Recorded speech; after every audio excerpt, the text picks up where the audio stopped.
Cet homme conquit le monde avant même d'avoir 30 ans. Si jamais être humain sur la terre a ressemblé à un dieu, ce fut Alexandre le Grand. 2300 ans plus tard, la cité qu'il dessina sur le sable d'Égypte existe toujours. Elle s'appelle Alexandrie. Ses dignes successeurs, les rois Ptolémée, achevèrent son rêve en faisant d'Alexandrie la capitale du monde antique.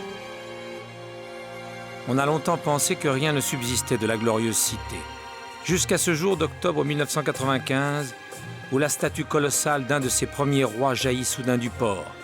Telle une divinité marine, son corps en granit rose d'Assouan frissonnait dans l'écume comme s'il venait de naître au monde.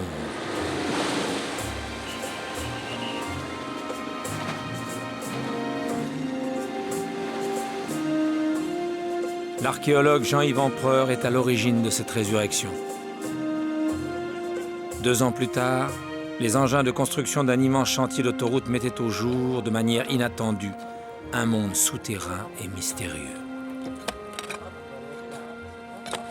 Intervenant dans l'urgence, Jean-Yves Empereur et son équipe dévoilaient un accès vers une autre ville, inconnue et silencieuse, Nécropolis, la cité des morts.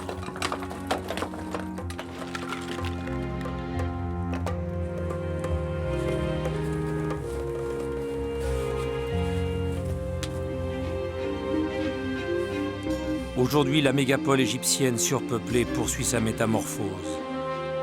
En bâtissant son avenir, Alexandrie exhume les inestimables ruines de son passé pour les engloutir aussitôt. Pour les archéologues, une course contre la montre est engagée. Là où des dizaines d'années seraient nécessaires, ils ne disposent que de quelques mois pour intervenir avant que ne disparaissent à jamais les dernières traces des monuments légendaires d'Alexandrie.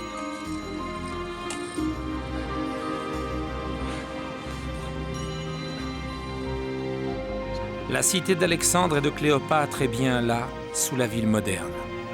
Les équipes de Jean-Yves Empereur interviennent partout où elles le peuvent pour sauver ce qui peut l'être encore.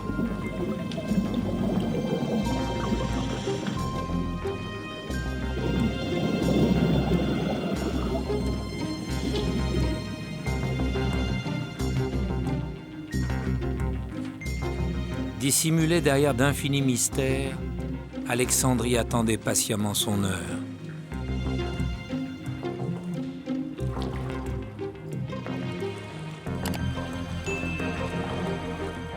Émergeant de la nuit de l'histoire, la cité cachée se réveille peu à peu à la lumière, et ses vestiges livrent enfin au monde leur fascinant message.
C'est en rasant les immeubles vétustes, en abattant des quartiers insalubres, que sont révélés les vestiges d'une des plus brillantes civilisations de l'Antiquité.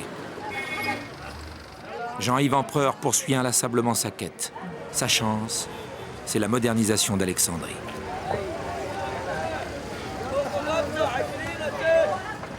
C'est une ville qui est en train de changer énormément. Par exemple, tous ces bâtiments-là qui n'ont qu'un étage, eh bien, ils sont destinés à disparaître parce que le prix du mètre carré est tel que ça va être remplacé par des tours.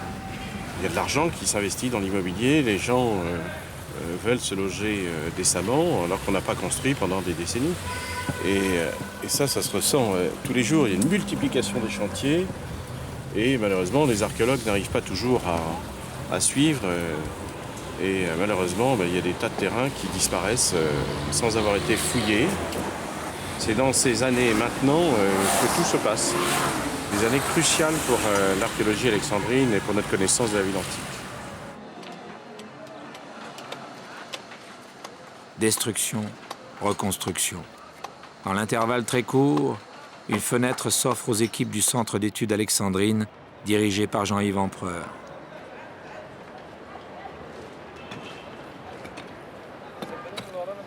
Fort du soutien technologique et financier de France Télécom, qui expérimente de nouveaux outils sur le chantier de la rue Fouad, les deux responsables des fouilles, Marie Jacquemin et Francis Choël, poursuivent leur progression à la recherche de la cité ensevelie.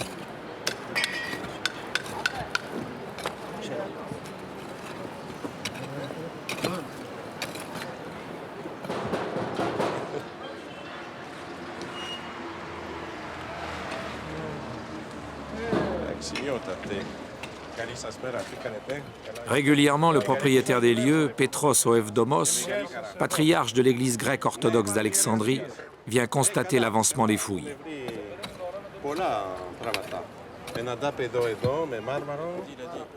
Le contact est facile. Ancien membre de l'école française d'Athènes, Jean-Yves Empereur habite Alexandrie depuis 10 années. Fin diplomate, il lui faut naviguer entre des intérêts souvent contradictoires. La parcelle en cours de démolition est immense, 2500 mètres carrés. Les fouilles pourraient prendre plusieurs années. We call Mr. Ferrer because he's so famous in this work. He's the best. And for us, it's good because what he's doing with his expenses. I mean, expenses of France. This means we are going to have our place empty after a few months. He promised to us a few months, but as you see, we are going to be more and more. But never mind, we forgive him because he is our friend. Ainsi vont les fouilles de sauvetage. La tâche de Jean-Yves Empereur est énorme. Le temps est compté, les promoteurs sont par nature impatients.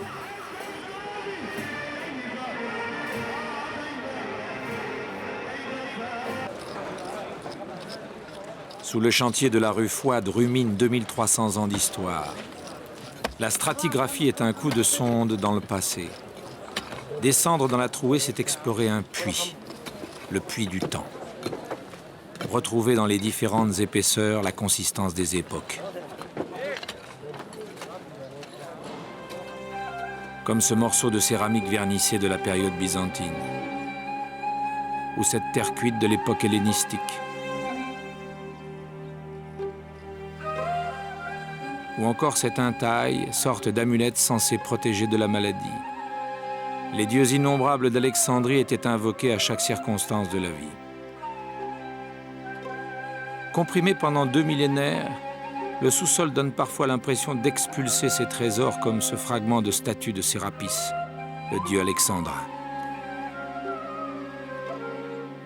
Ou cette statue de marbre qui exprime le raffinement de la période romaine.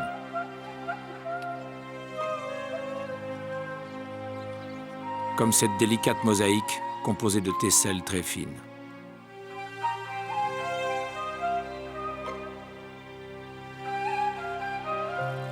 Tous ces objets de la vie quotidienne composent le grand catalogue des Alexandries du passé.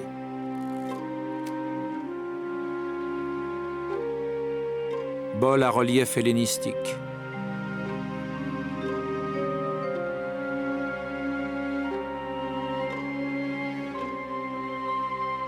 Moule à l'effigie d'Alexandre. Fragment de Tanagra, figurine en terre cuite. Visage de plâtre au sourire énigmatique.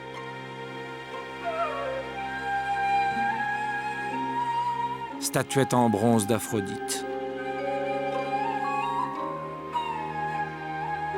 Plus que tous ces objets, ce masque mortuaire brisé symbolise probablement la part mystérieuse et indéchiffrable d'Alexandrie.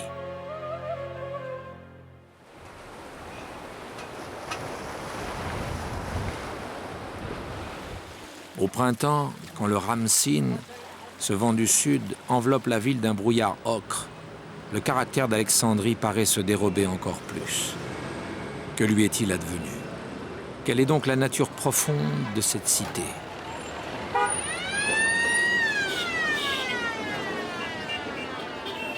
Cette ville rêvée par Alexandre n'est pas une construction de l'imagination. D'emblée, le jeune roi de Macédoine l'a conçue comme une ville idéale. Il vient de vaincre les Perses à Issos. Ce moment de la bataille où Alexandre, promenant son regard sur la mêlée, reconnaît au milieu de la forêt de Lens Darius, le grand roi, son adversaire. Cet instant est le même quand d'un coup d'œil il décide de l'emplacement d'Alexandrie. Alexandre veut un port, il dévisage le site, très ingrat, emprisonné entre lagunes et mers, infesté de marais. Mais d'un coup, il a tout compris. Un port bien abrité, placé loin des crues du Nil, en même temps que proche du delta nourricier. Alexandre ne verra jamais sa ville. Ptolémée, son général le plus proche, s'attribue l'Égypte. Il réalisera le rêve du jeune monarque. Dans ce projet monumental, tout procède de l'île de Pharos. Elle est reliée au continent par l'Heptastade, une digue immense formant deux ports admirablement protégés. Les rues tirées au cordeau sont d'une largeur inhabituelle. Rien ne ressemblait à ce qu'on avait vu auparavant. Le débordement de l'agglomération moderne a-t-il effacé aujourd'hui l'empreinte de la mégapole antique?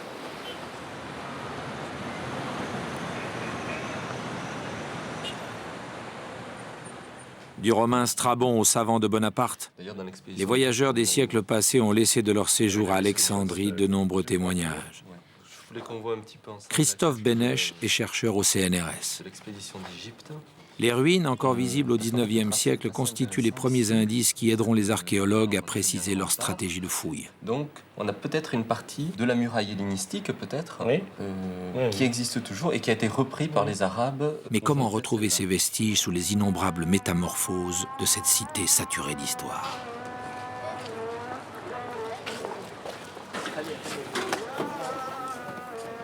Les collègues de Christophe Bénèche du laboratoire de géophysique de la faculté de Jussieu sont venus en renfort pour tenter de relever le défi.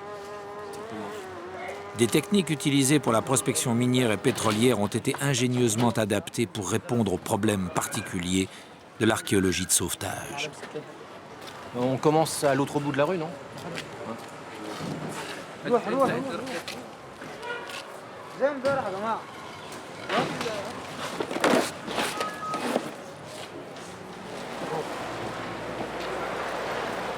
5 plaques en laiton sont déployées dans une rue calme du centre-ville.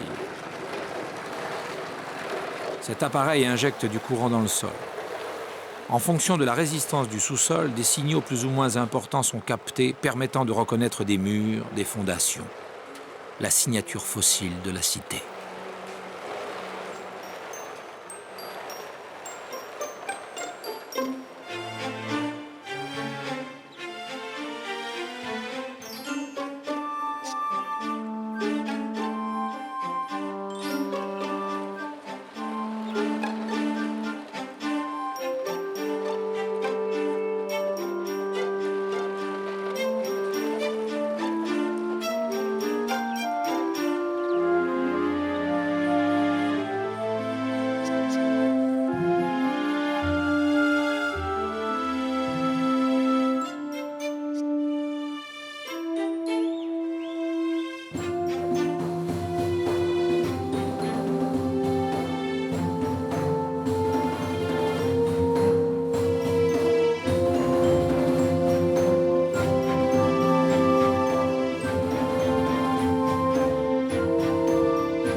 Les données enregistrées sont analysées chaque soir par l'équipe dans les bureaux du Centre d'études alexandrines. Il y a des anomalies qu'on retrouve bien d'une rue sur l'autre. L'Empire des Ombres se précise avec ses reliefs, ses creux, ses fractures. De départ des deux rues. Mais ce sont surtout ces espaces vides, assez nets, organisée, qui intrigue les archéologues. Peut-être des citernes. Surplombe une petite strate.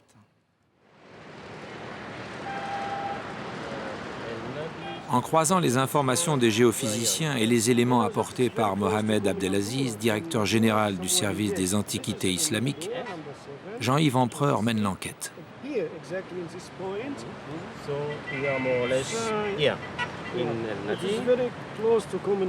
Mohamed Abdelaziz signale qu'une usine située dans le quartier de Kom El Nadoura a cessé ses activités. Des produits chimiques ont été entreposés dans une gigantesque cave. Voilà qui peut ressembler à une citerne. Les architectes archéologues Isabelle Herry et Yves Guyard sont dépêchés sur place.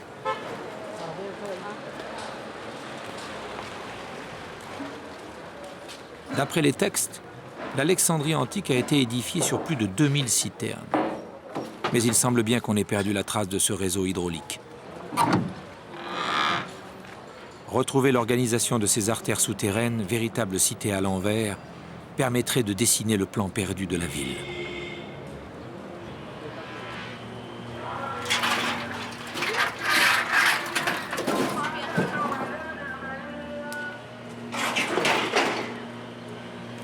Là, je vois pas, et là non plus, c'est trop remblayé. Malèche.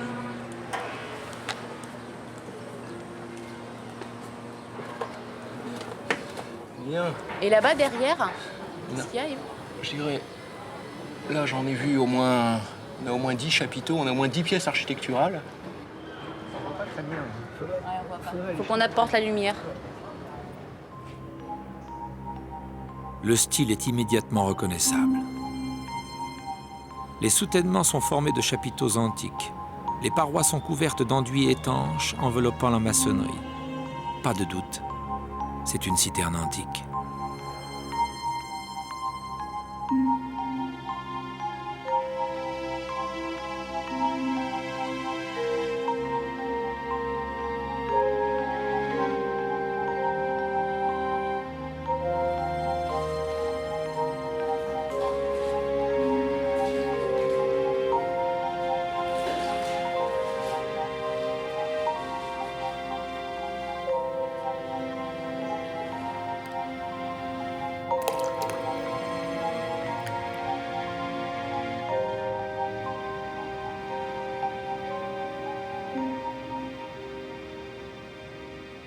On a un réseau hydraulique qui est conçu dès le départ de façon à permettre un développement maximum de la ville.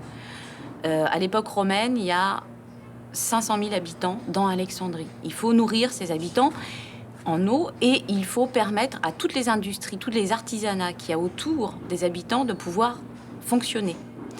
Or, ici, on n'a pas de fleuve qui arrive à proximité, donc ils ont construit un canal déjà pour commencer, pour amener l'eau du Nil jusqu'à proximité d'Alexandrie. Partant de ce canal, ils ont construit des aqueducs, donc il y avait 5 aqueducs qui partaient du canal principal et amenaient l'eau jusqu'à l'intérieur de la ville. Et à l'intérieur de la ville, il y avait un réseau secondaire donc, qui distribuait à l'intérieur des quartiers.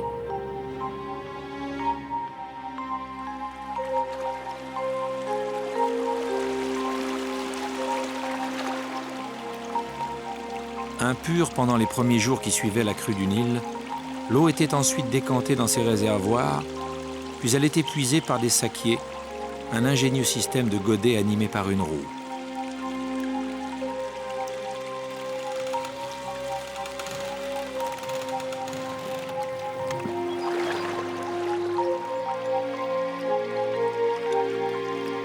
Ce jaillissement automnal, véritable naissance pour une ville qui se sentait alors revivifiée, était l'occasion de réjouissance pour le peuple.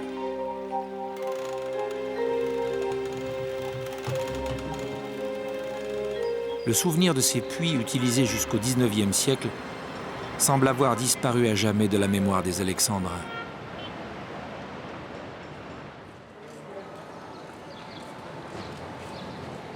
C'est l'été. Jean-Yves Empereur a rendez-vous avec Ahmed Abdel Fattah, directeur du musée gréco-romain d'Alexandrie. Il a peut-être de bonnes nouvelles pour lui.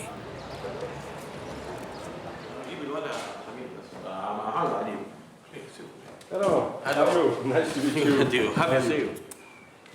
You are welcome. Thank you very much. Yes. So, what's the news? Good news. I would like to discuss with you some new information about the cisterns of Alexandria. Oh, very nice. It's very interesting. Yes, About the unpublished. cisterns. Yes, I know.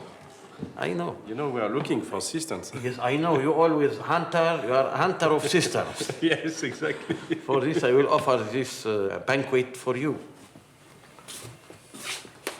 Oh.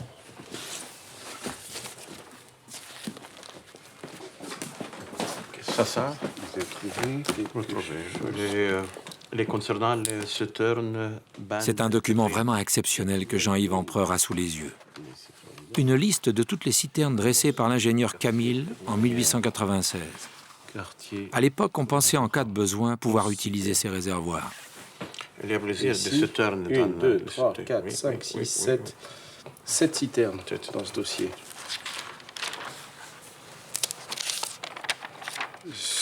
On voit combien ils sont fragiles. C'est des calques qui ont plus de 100 ans. Il n'a que encore 10 citernes cette fois-ci. Donc on est déjà à plus de 50. 91, puis 97 100. Ça veut dire qu'il y en a une centaine. Il y a plusieurs citernes à Alexandrie. Ouais, oui, c'est incroyable. C'est une documentation inestimable qui renouvelle complètement le dossier des citernes. Enfin, c'est incroyable. Je ne m'attendais pas à ça. Hein. Vraiment, Mabrouk, félicitations.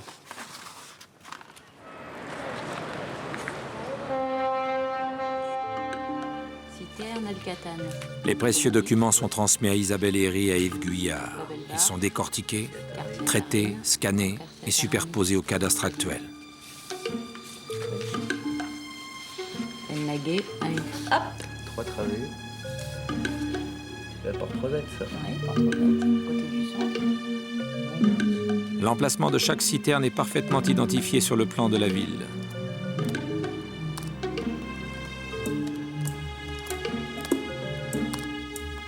Il suffit maintenant d'aller vérifier sur le terrain.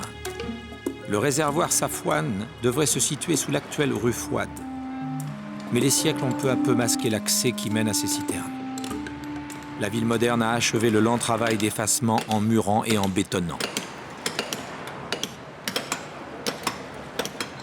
Seule une ruelle voisine paraît offrir un accès au sous-sol.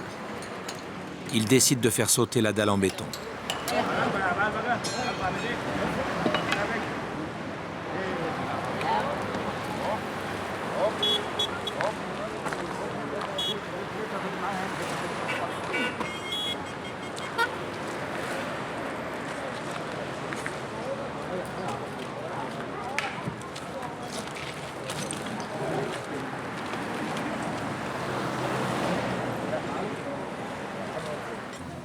Une bonne marche.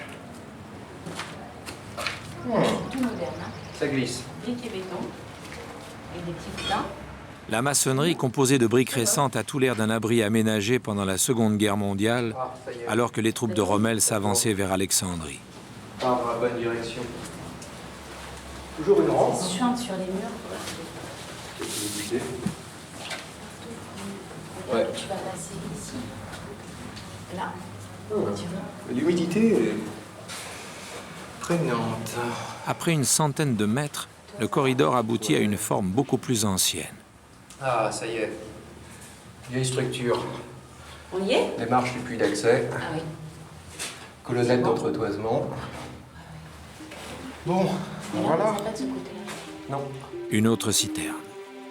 Les archives de l'ingénieur Camille ont parlé. Les archéologues sont plus que jamais au cœur de la ville renversée. La seconde Alexandrie, aussi vaste et complexe que l'Alexandrie des vivants. Étonnant, étonnant. Super corinthien. Le d'acanthe est bien découpé. Bon, il a été scié. On n'aura pas la base. C'est pas grave, il est quand même bien complet. Ouais. La citerne se distingue par l'ingéniosité de son architecture, l'élégance et la variété des formes. Les deux archéologues sont stupéfaits. Une géographie intime de la ville commence à se dessiner. Dès lors, rien n'arrête plus l'ardeur des archéologues. Les citernes sont identifiées, leur accès retrouvé.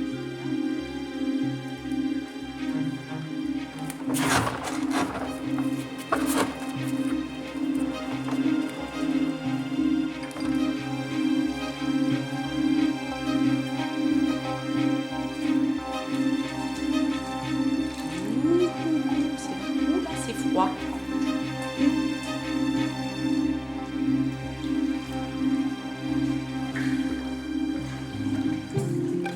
Dans les entrailles de la Terre, l'élément liquide ranime un monde que l'on croyait mort.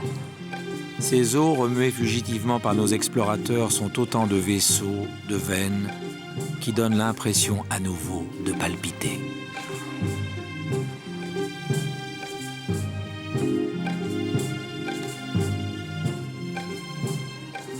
Ces réservoirs ne sont pas tous enfouis. Au milieu d'un chantier moderne éventré par les bulldozers, ils jaillissent en plein jour.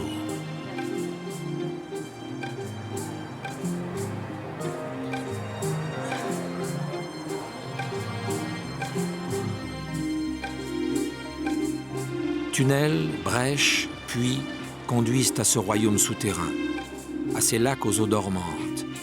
L'acte même de la découverte est fondateur. Il semble les faire revivre.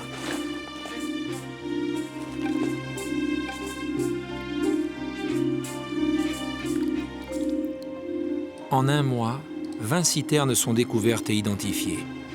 Désormais, le cœur de la ville antique ne bat plus dans les ténèbres.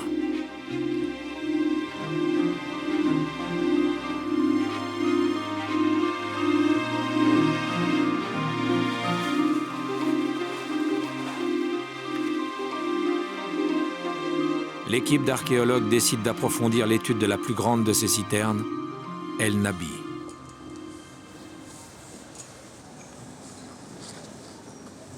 C'est beau? C'est superbe.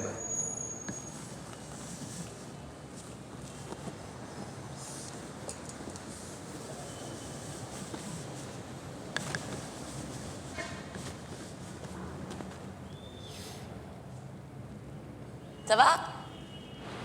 C'est beau. Je passe le descendeur. Yop. Tu te poses bien. Pose ton poids. Hein? Ta main droite toujours très Comme loin ça? du... Ouais, voilà, laisse glisser. Ah, c'est magnifique.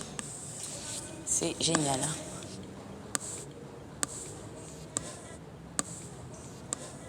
La plus belle. Quasi La plus intacte. belle de celles qu'on connaît. Celle qu'on connaît. Dans le secret de la Terre, El Nabi dévoile un immense édifice composé de 3 étages, parcouru de 5 travées, soutenu par une forêt de 48 colonnes. Cette impression de puissance et d'adresse dans la construction, en même temps que de sobriété, rappelle la simplicité très élaborée de l'architecture des mosquées.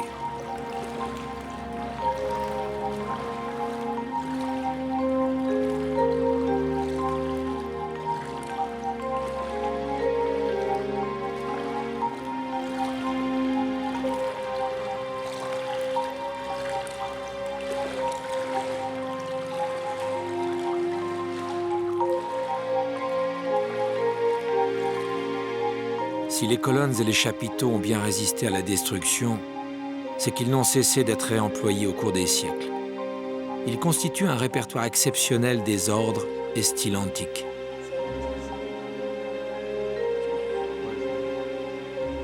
Les architectes en dressent l'inventaire.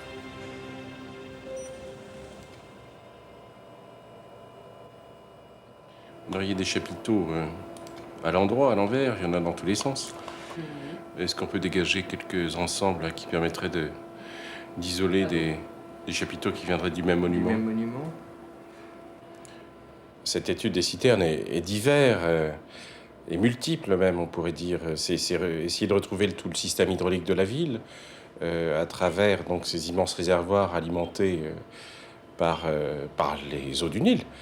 Et puis aussi, dans l'architecture de certaines, essayer de retrouver des éléments de réemploi de monuments qui ont été démantelés, qui ont été démontés à la fin de l'Antiquité. Et ces éléments ont été préservés. Et donc, ils nous restent ici comme des témoins des Alexandries passées.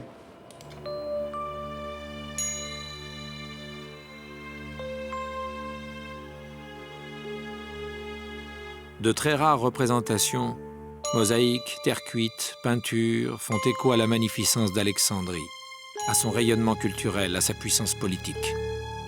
Son urbanisme grandiose, la splendeur de ses édifices ont vivement frappé l'imagination antique.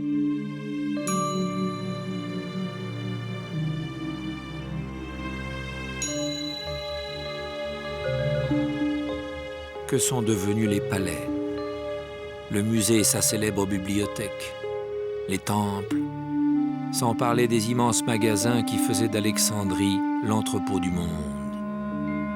Dans les eaux du port sont peut-être enfouis les vestiges de ces architectures légendaires.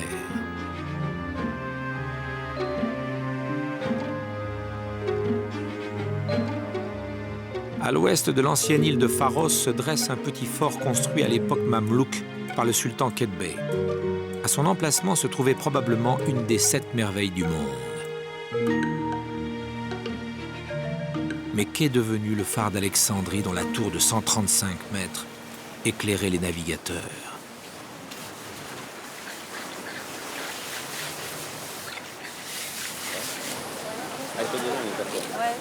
L'équipe franco-égyptienne de plongeurs dirigée par Jean-Yves Empereur poursuit son étude des milliers de blocs architecturaux qui gisent dans les eaux troubles du port.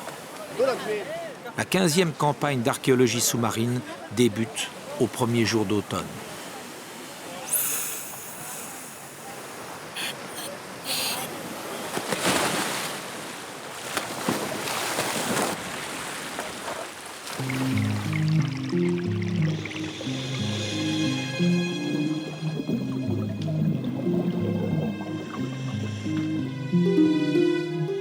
L'extraordinaire champ de ruines est un monumental rébut. Une suite de colonnes, de statues fracassées qu'il faut tenter de reconstituer pour déchiffrer un sens, deviner une fonction.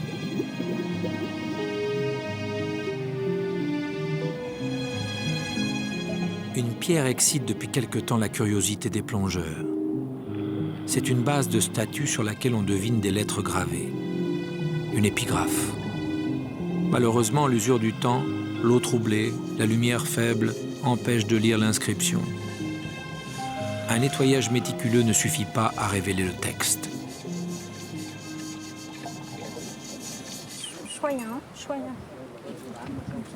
La technique du moulage va être employée. Carole Aquaviva et Fabienne Boisseau préparent la prise d'empreintes à base d'un élastomère de silicone. L'opération est très délicate car la pâte durcit très rapidement au contact de l'eau. Le tapis sera posé tout à l'heure sur l'inscription. Tu vas prendre la place de Mourad. On ne dispose que d'un quart d'heure. Au sein de l'équipe des plongeurs, les rôles sont distribués et répétés avant l'action. Vous allez prendre alternativement la place de Fabienne et de Chérif. Donc on part du centre du tissu de façon à faire s'échapper les bulles d'air tout doucement à la main. Donc sur le Zodiac, Carole et Emad. Avec la planche. Voilà. Allez, allez, c'est fini là. On arrête. Carole donne le départ de la manœuvre. Les gestes s'enchaînent, chronométrés à la seconde.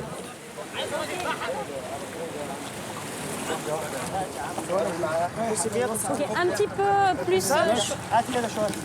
كده شوية.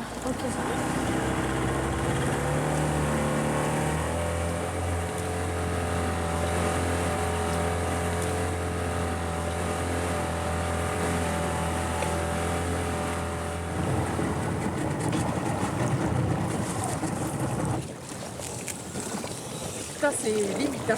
Ouais. Donc on fait glisser la planche. Marie, tu chopes les garcettes, hein? شريف امسك من هنا شريف.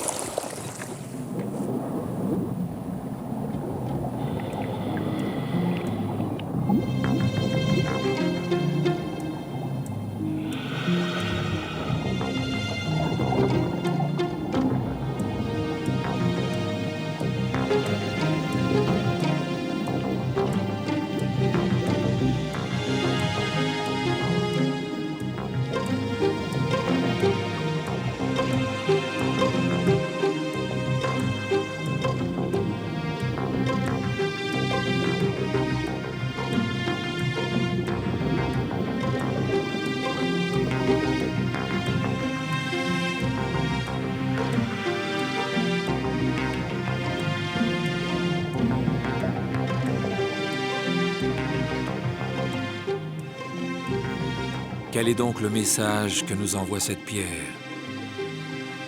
Jean-Yves Empereur reconnaît la forme des lettres. C'est la première inscription en grec découverte sur le site.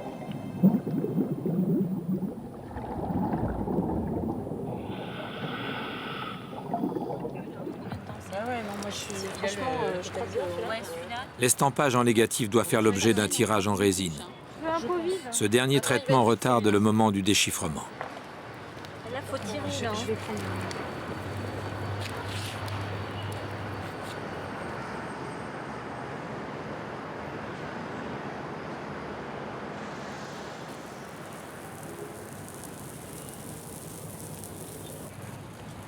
Super. Alors. Ça, c'est la ligne 2, 3, 4, 5, 6, 7. Hein. Il y a 7 lignes.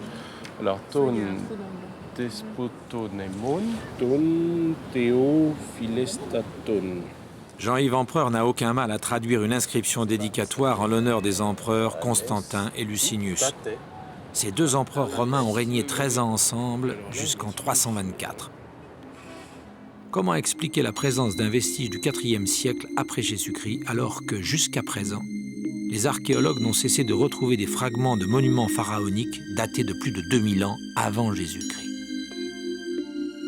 Pour construire leur capitale, les Ptolémées ne se privèrent pas de prélever des matériaux sur les magnifiques édifices de l'Égypte ancienne. Démolie puis reconstruite indéfiniment à partir de ces ruines, Alexandrie faisait peau neuve en réutilisant la substance même de son passé. Le site est un immense cimetière sous-marin où dorment des pans gigantesques de toutes les architectures de l'Antiquité.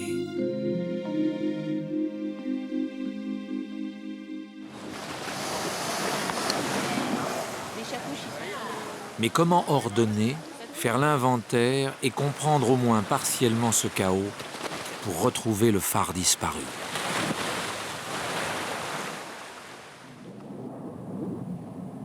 Une fois de plus, les techniques les plus modernes viennent au secours des plongeurs. L'aquamètre utilise les ondes acoustiques et permet de positionner rapidement chaque bloc de pierre dans l'espace sous-marin. Cet outil va accélérer l'inventaire complet du site.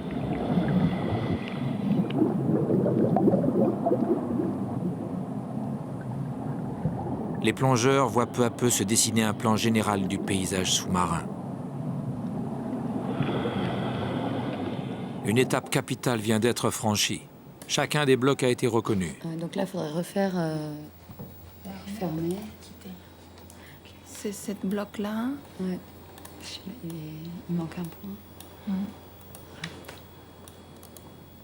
Voilà, c'est bon. Les archéologues peuvent alors procéder par élimination. Sont exclus les blocs de l'époque pharaonique. Sont disqualifiées aussi les ruines précipitées dans la baie par les Mamelouks pour construire un brise-lames.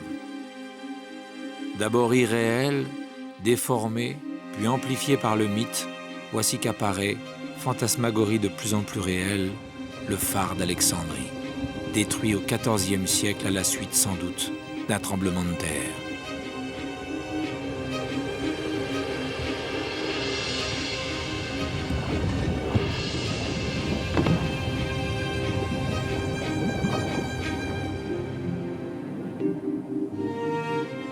Les pièces du puzzle commencent à s'ordonner.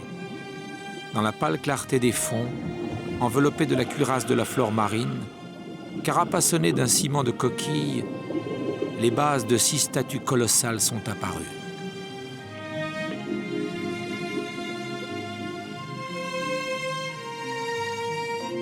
Les corps de pierre brisés semblent errer comme des créatures incomplètes à la recherche de l'unité perdue. Tel ce buste d'Isis, mère des dieux égyptiens victorieuse des puissances de la nuit, et cette tête royale polie par le sel et les siècles, dont il ne subsiste plus que les orbites monstrueuses. Sans parler de cette main fermée d'un Ptolémée fraîchement sorti de l'océan. En tout, une dizaine de pièces. Stéphane Rousseau, archéologue, peut alors se lancer dans la reconstitution de ces statues. Elles se dressaient en apothéose à l'entrée du phare, formant 3 couples royaux représentés en dieux à la manière des pharaons.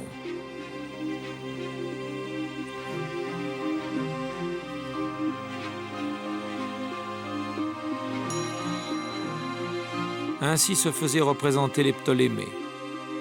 Ces Macédoniens notifiaient à la face du monde qu'ils se situaient dans la lignée légendaire des anciens souverains d'Égypte.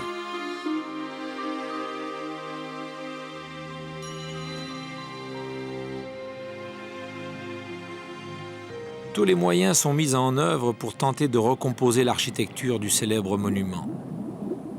Mais comment rapprocher, unir même de façon théorique, les fragments du phare antique ?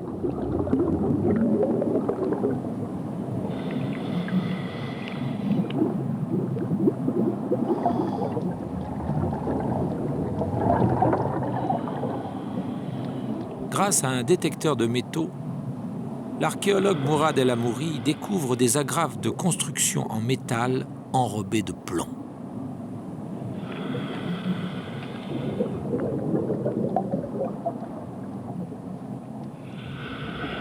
Les cavités dans lesquelles les plombs venaient se loger permettent d'orienter et d'assembler les blocs entre eux. Une pièce étrange attire l'attention de Jean-Yves Empereur.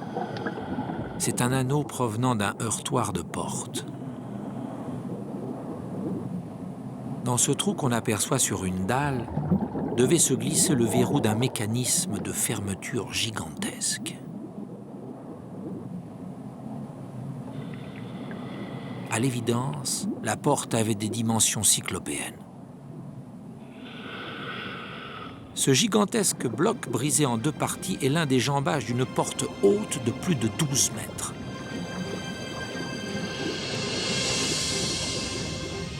Isabelle Héry en sait maintenant assez pour imaginer l'aspect monumental de cette porte, sans doute celle du phare.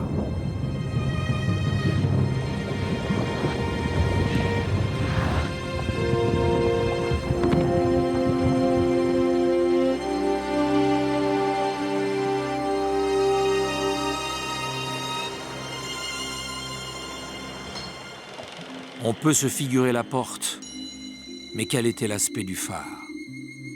Ce monument a obsédé de tout temps les imaginations. On ne s'est pas fait faute de le représenter de manière extravagante ou fabuleuse. Au début du XXe siècle, un savant allemand, Hermann Tiersch, a procédé à une reconstruction convaincante de la tour composée de 3 étages. Mais il avait omis l'existence d'un manuscrit arabe du XIIe siècle émanant d'un voyageur musulman andalou. Ibn al-Sher fournit des détails absolument inestimables. Surtout, il avait pris soin de mesurer le phare de manière minutieuse, presque maniaque. Le texte de ce témoin capital est examiné par l'architecte Yves Guyard. Il permet de faire plusieurs suppositions. Un des points principaux qui me permet d'éliminer ou de conserver mes hypothèses, ça concerne l'organisation à l'intérieur de mon phare. À l'intérieur de mon phare, j'ai une rampe et un escalier. Chaque fois que je tombe sur une rampe qui est impraticable, parce qu'elle est trop pentue, parce qu'elle est trop raide, parce que mes marches d'escalier sont trop hautes, j'élimine. Par exemple, cette hypothèse-là, le seul inconvénient, c'est que la rampe fait 56%. Donc, impossible, les Grecs, même s'ils sont des esclaves qui travaillent à l'intérieur du phare, ce n'est pas praticable. C'est comme si tu avais des marches de 50 cm de haut, c'est pas possible. À partir de là, j'élimine. Celle-ci est beaucoup trop importante, c'est-à-dire que si on la place dans le site, ça marche pas. Par contre, celle-là, elle est vraisemblable. Elle est constructible. C'est aussi la seule qui peut tenir debout aussi longtemps que le phare. Parce que le phare a quand même vécu 17 siècles.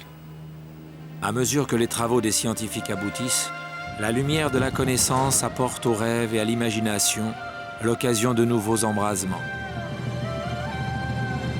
À l'image de ce phare qui annonçait aux voyageurs antiques l'arrivée dans la cité de tous les savoirs.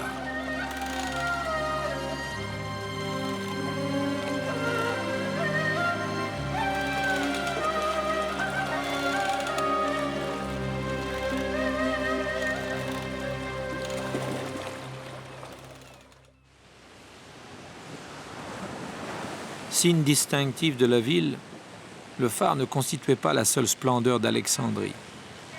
Dans l'immense plan en damier, de nombreux monuments attiraient l'œil. Le temple de Sarapis, le tombeau d'Alexandre, la colonne de Pompée, sans oublier le Césaréum, ensemble de sanctuaires où était célébré le culte des empereurs romains. Le quartier du garage luxe vient d'être rasé par les promoteurs. Il est situé justement dans le périmètre du Césaréum. Le service des antiquités égyptiennes a arrêté le chantier pour permettre à Jean-Yves Empereur d'intervenir. Deux camps s'affrontent sur le même site. Une guerre des nerfs avec escarmouches, repli et parfois contre-attaque. Je sais pas, je comprends pas du tout ce qu'ils sont en train de faire là, franchement. La situation est compliquée. Le travail des archéologues s'organise. Eh bien, c'est Hiroshima, hein, avec le bulldozer en bas. Là. Le promoteur a déjà massacré, saccagé là, un tiers du site. Ça va être dur de tout raccorder. Hein. Le promoteur est descendu de 10 mètres. Il est jusque dans les couches grecques, là. Alors, comment on va faire pour le reste de la parcelle? Alors, ce que je propose, c'est d'ouvrir un secteur 1 au plus près de l'ancien chantier Billiardo. Et ensuite, un secteur 2 plus à l'ouest, vers le niveau de la route. Une zone au sud, là, avec Myriam, et puis une zone ici avec vous. Et on aurait combien de temps, à peu près? Eh bien, là, on nous parle d'1 an.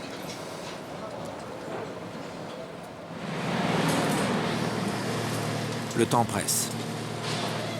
Jean-Yves Empereur est prêt. Il sait que ce périmètre renferme des informations importantes. Toutes les parcelles que nous fouillons à Alexandrie sont d'une égale importance à nos yeux. Mais celle-ci l'est particulièrement parce qu'il se pourrait qu'elle se trouve au-dessus du Césaréum, au-dessus du temple du culte impérial. Et c'est un auteur du 1er siècle après Jésus-Christ, Philon d'Alexandrie, qui nous en donne une description assez détaillée. Uden gar toyuton estitemenos, oion to legomenon sebasteion, megistos que... Aucun sanctuaire n'est comparable à celui qu'on appelle Césaréum. Immense et bien en vue, rempli comme aucun autre ailleurs d'ornements votifs, de vastes portiques, de bibliothèques, de salles de réunion, de portes monumentales, d'esplanades, de tout ce qui contribue à la plus somptueuse ordonnance.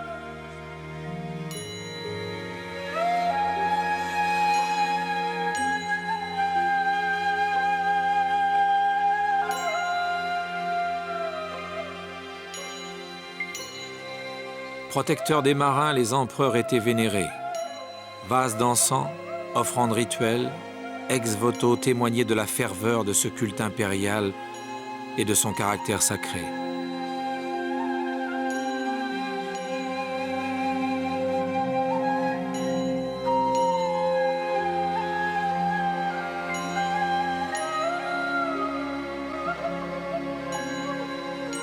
Deux obélisques décoraient l'entrée du Césaréum.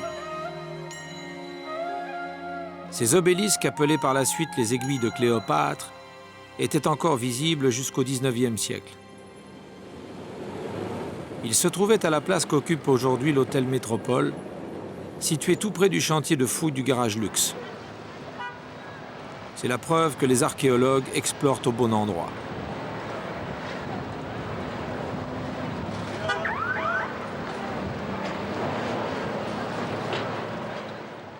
Dans les semaines qui suivent, une découverte va leur donner raison. Les deux fragments d'une superbe statue en marbre sont extraits du sol. C'est une pièce imposante. L'allure est empreinte d'une certaine majesté. Mais qui représente-t-elle?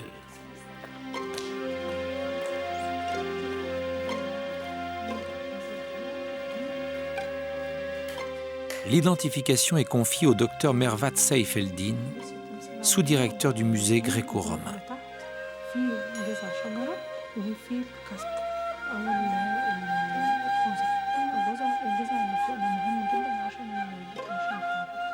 À certains signes distinctifs, le nœud du triomphe, l'aigle impérial, les griffons, on a affaire à un empereur romain portant cuirasse. Un empereur, mais lequel? Un détail doit être pris en considération. Ces 2 pointes proviennent d'une barbe. Mais plusieurs empereurs romains portaient la barbe.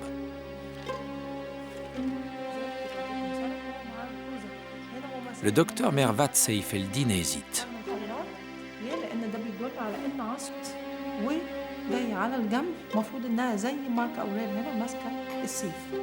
Un seul empereur était représenté ainsi avec une barbe fourchue, Septime Sévère, vainqueur des Parthes, mort en 211. Un élément de plus, confirmant que la statue provient bien d'un lieu où l'on vénérait les empereurs.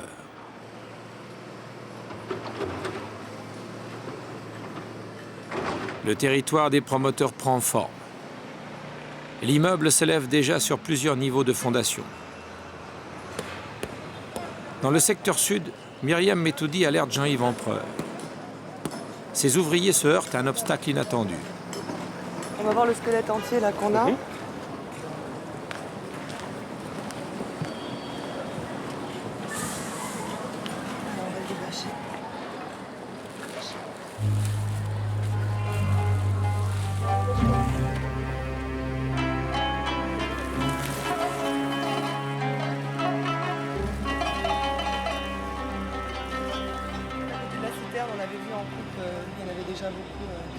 De l'enfant et de l'adulte.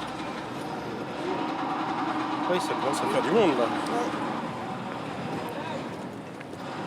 Éclos de la terre, émergeant du limon des siècles, 3 squelettes sont apparus dans les premières couches atteintes par la fouille.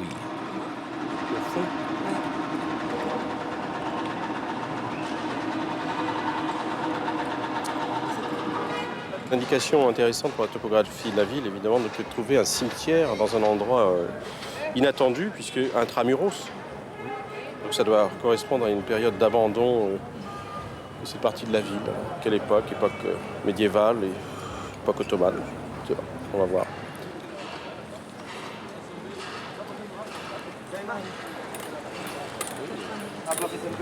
Bizarre, hein, cet endroit de la ville.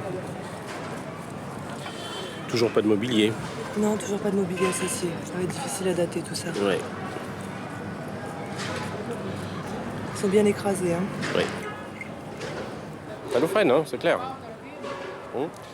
C'est toujours, j'allais dire, ennuyeux de trouver une nécropole, un cimetière, parce que ça nous freine dans la fouille et le promoteur attend, piaffe.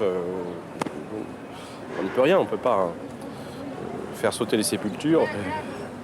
Il faut les fouiller proprement et noter toutes les indications anthropologiques, de rituels, de positions, et pouvoir comparer ça à toutes les autres fouilles qu'on a faites, à la nécropolis ou dans d'autres cimetières de la ville. 6 mois, c'est très court, très court. Même en ayant beaucoup d'ouvriers comme ici, on ne sait pas si on va arriver au rocher naturel. Enfin ça, c'est le propre de la fouille de sauvetage, et il y a d'autres chantiers où on était obligé d'abandonner alors qu'on était dans les couches du 1er siècle avant Jésus-Christ. Il nous restait encore 2 siècles à fouiller, 2 mètres d'ailleurs jusqu'au rocher naturel, et on était obligé d'arrêter. Le promoteur a voulu récupérer son terrain et y est arrivé.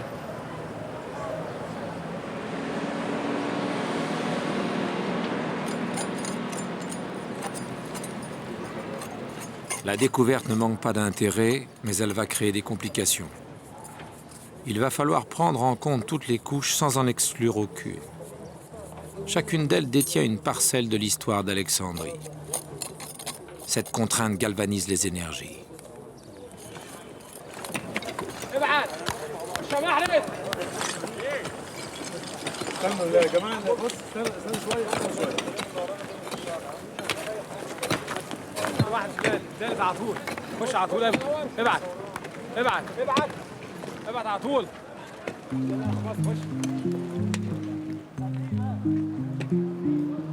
Les sépultures se multiplient.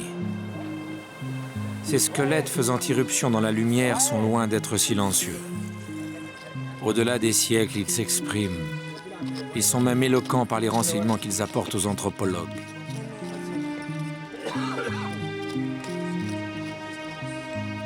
Les croix gravées sur les pierres tombales permettent de dater le cimetière de la période chrétienne. On sait par les textes que le Césaréum s'est transformé en sanctuaire chrétien dès le IVe siècle. l'ouverture de la bouche. Donc les ligaments se sont lâchés. Paul Bailey s'intéresse à la tombe numéro 26. 2 squelettes donnent l'impression d'être enlacés. Type relativement robuste. Au niveau du crâne, on est face à un individu qui a des caractéristiques relativement masculines, ici, avec les orbites et la partie au-dessus de l'orbite. Le deuxième individu, donc les caractéristiques du crâne sont plus féminines. Ici, on a un crâne avec un frontal relativement bombé, qui est une caractéristique plutôt féminine. Un relief au niveau de la partie de l'orbite moins développée que celui d'avant. C'est la fonction aussi des archéologues d'animer l'ombre des morts, de les éveiller, de leur donner une consistance en leur faisant retrouver leur vie passée. À Alexandrie, les archéologues sont devenus depuis longtemps familiers des rites de la mort. La manière dont les humains envisageaient leur passage dans l'au-delà n'a pas de secret pour eux. Alors, regarde. Je vais voir le puits de l'enfer. Parfois, des déblais déplacés révèlent la présence de fragments en terre cuite. Peut-être des vases funéraires. Dans toutes nos fouilles, nous sommes confrontés avec les morts, avec cette centaine de générations qui nous séparent de la fondation d'Alexandrie. Les morts étaient les plus nombreux, comme le disaient les anciens, d'autant que dans l'Alexandrie antique, il y avait au moins 500 000 habitants.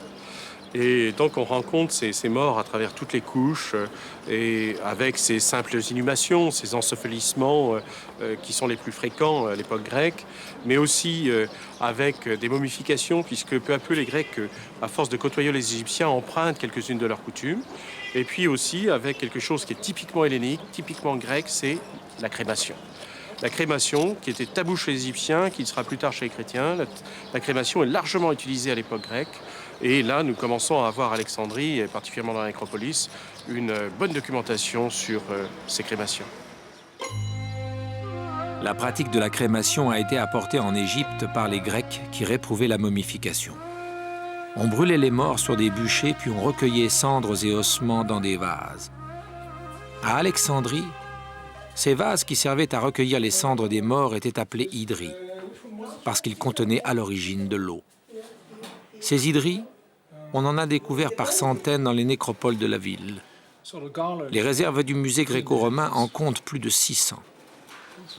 L'archéologue hollandais Arnold Enkelaar est le spécialiste de ces vases funéraires. Arnold a obtenu l'autorisation d'ouvrir exceptionnellement l'une de ces hydries au contenu inviolé depuis 2 millénaires.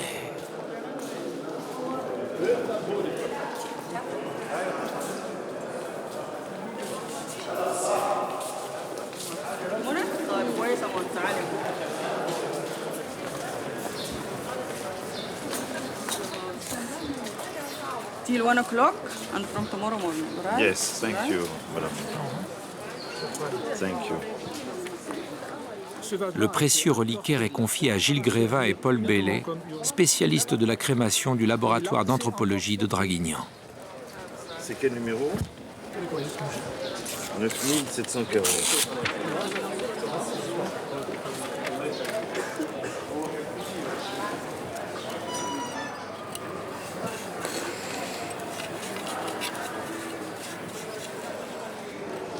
Sur le côté, petit peu là.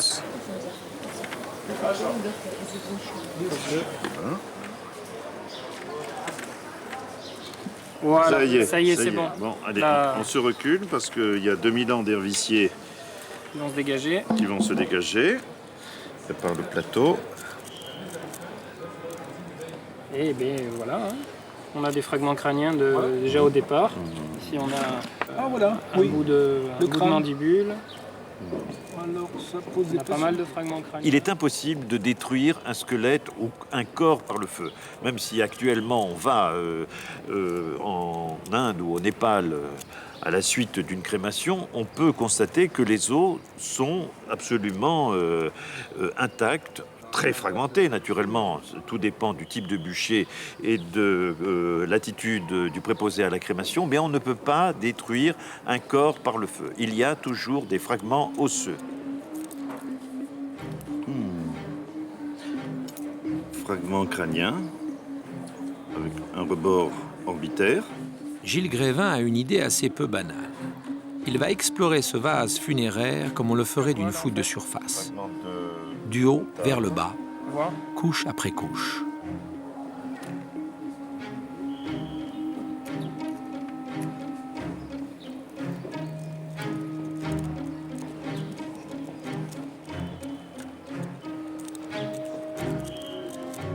Il y a un fragment de mandibule droit. L'intuition de Gilles Grévin était heureuse. Elle lui permet de faire un constat surprenant. La répartition des ossements respecte l'ordre du squelette. De la calotte crânienne au reste du coup de pied, les ossements réunis sont distribués selon l'ordre anatomique.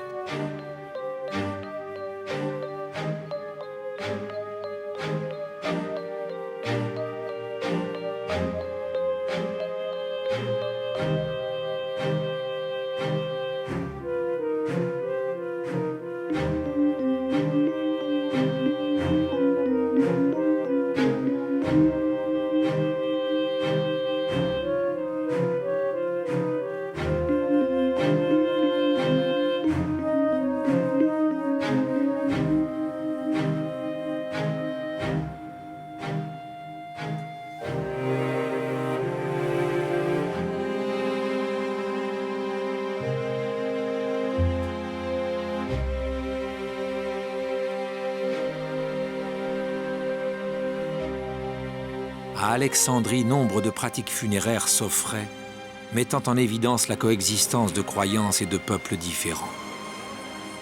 La nuit, c'est mieux que dans toute autre ville, enveloppée dans son doux tumulte, le souvenir de cette cohabitation des dieux. L'amalgame des peuples, la multiplicité des croyances a appris aux Alexandrins à vivre ensemble.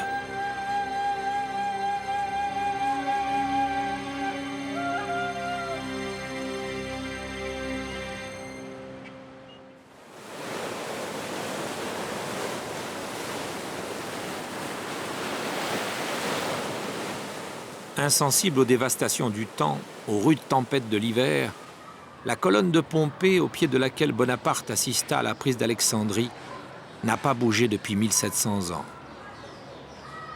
Le service des antiquités égyptiennes a sollicité Jean-Yves Empereur afin d'étudier les catacombes de Komel Shugafa, vaste ensemble de sépultures romaines datant du IIe siècle après Jésus-Christ. Cette nécropole, découverte au XIXe siècle, est un des sites les plus visités de la ville.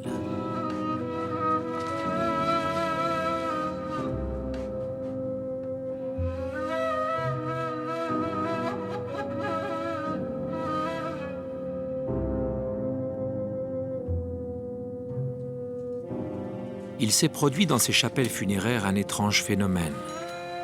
Un changement d'hygrométrie a modifié l'air ambiant. Depuis quelques mois, les pigments se font jour, révélant des dessins, dévoilant des fresques jusqu'alors invisibles.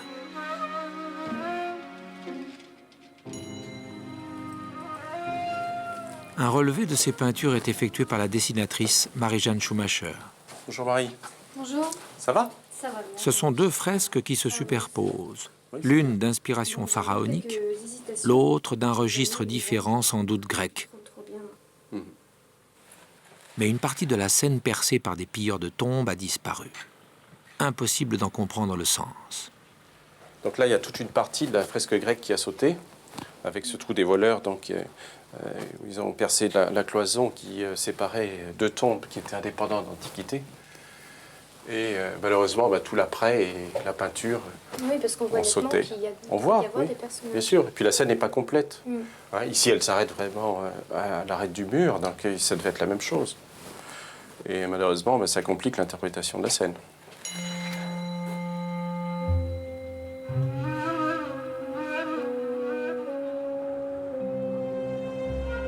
Jean-Yves Empereur a alors l'idée de demander de l'aide à Anne-Marie Guimier-Sorbet, spécialiste de la peinture hellénistique.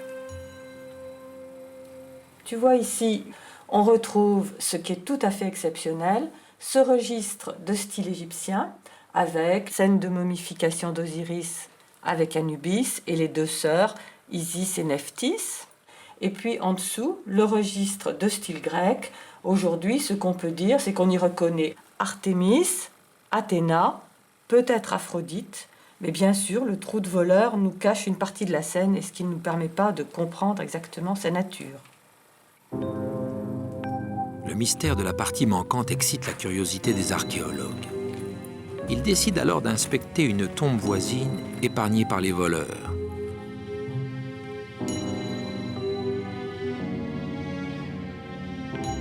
Aucune peinture n'est visible. Les murs sont muets.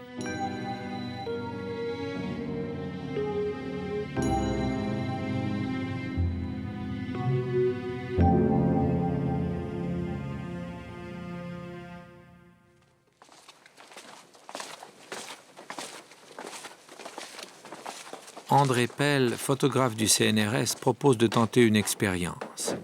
Il a déjà utilisé avec succès la technique des ultraviolets pour percer le secret de manuscrits du Moyen Âge.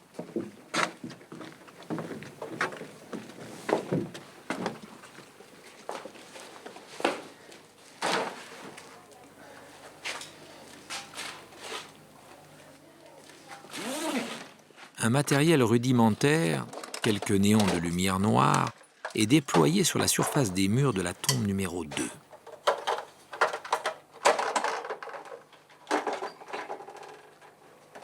Ok, allez.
Cette fois, l'énigme du trou de voleur est résolue. Le personnage manquant, c'est Perséphone, fille de Zeus, enlevée par Hadès vers les enfers. Mais l'amour de son père lui permet chaque printemps de revenir sur terre.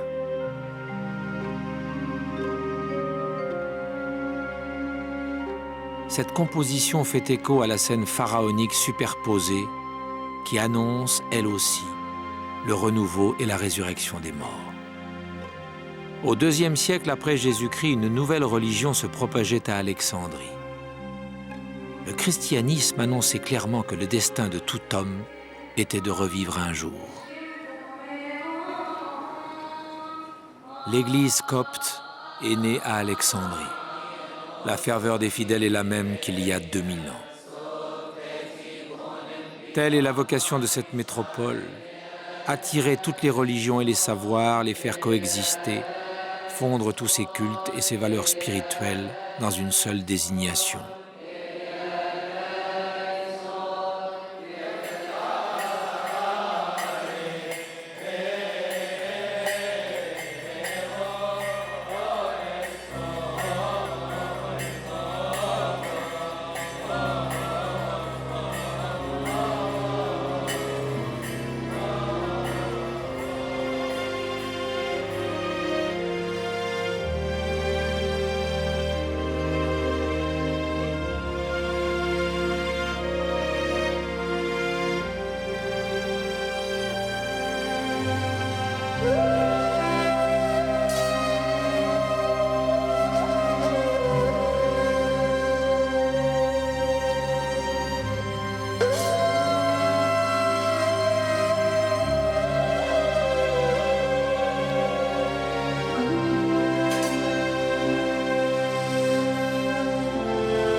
Sous la pression démographique, Alexandrie explose.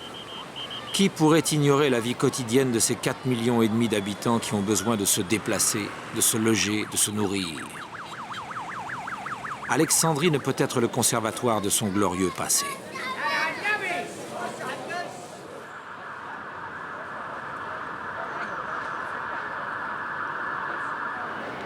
Chantier du Césaréum, la parcelle sud est rendue au promoteur.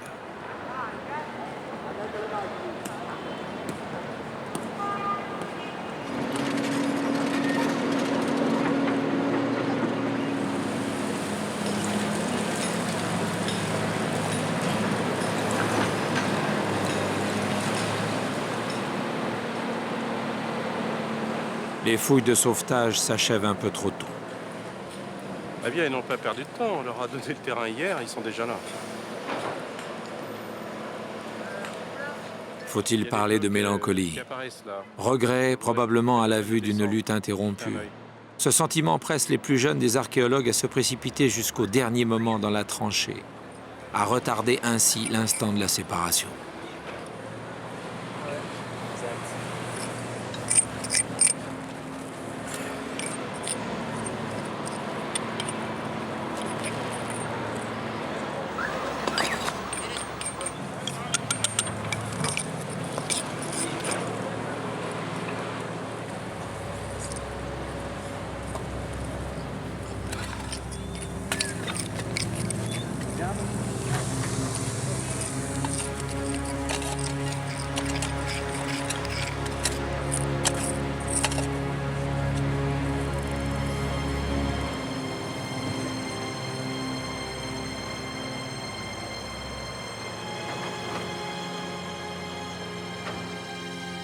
Dans la baie s'engouffre à nouveau la rumeur des siècles.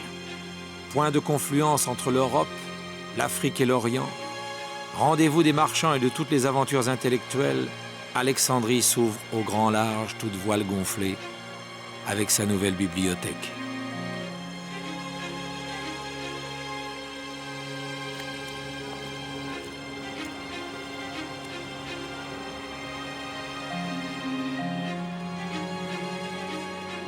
La Bibliotheca Alexandrina abritera bientôt 8 millions de volumes.